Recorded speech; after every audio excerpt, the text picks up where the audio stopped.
அச்சனை தட்டு வாங்கிட்டு வரீங்க, தேங்காய் உடைக்கிறது பாக்குறீங்க. அதெல்லாம் பார்க்காதீங்க, சாமியை பாருங்க. தேங்காய் மேல இருக்கிற அந்த நம்பிக்கையை சாமி மேல வைக்க மாட்டேங்கிறீங்க. தேங்காய் உடைக்கும் போது அது கோணலா உடைஞ்சிச்சுன்னா ஒரு மனவேதனையோட சாமியை பாக்குறீங்க. அந்த மாதிரி பார்க்காதீங்க. தேங்காய் வந்து 10 ரூபாய் கடையில் கொடுத்தா 10 ரூபா கொடுத்தா கொடுத்துட்டு போறோம். அதுக்கு போய் அந்த தேங்காய் எல்லாம் பாத்துக்கிறீங்க. தேங்காயோட விஷயம் என்ன தெரியுங்களா? அதையும் சொல்லிடுறேன். ஒரு அச்சனை தட்டுல தேங்காய் இருக்கும், வாழைப்பழம் இருக்கும், வெத்தலைப்பாக்கு இருக்கும், கற்பூரம் இருக்கும், கொஞ்சம் பூ இருக்கும், ஊதுவத்தி இருக்கும் இல்லையா? 5 ஐட்டம் இருக்கும். அதுல 5 பொருள் இருக்கும். நீங்க என்ன பண்றீங்க? தேங்காய் வாங்கும்போது தேங்காய் சொல்லுமா, மாப்பிள்ள நான் 30 ரூபா, சரிங்களா, நான் தான் ஒஸ்தி அப்படின்ட்டு தேங்காய் சொல்லுமாமா. இந்த வாழைப்பழம் என்ன பண்ணுமாமா, அது கம்மன் கேட்டு வந்துடும்.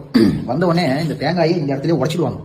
உள்ளே போவாது தேங்காய். இங்க உடஞ்ச உடனே வாழைப்பழம் சொல்லுமாமா, பாத்தியா மாப்பிள்ள ஒண்ணு வச்சிட்டாங்க, உள்ள முழுசாவே எடுத்துட்டு போல, இன்னும் பெருசா சொல்லிக்கினேன், நான் தான் ஒஸ்தி அப்படின்னு சொல்லிச்சாமா.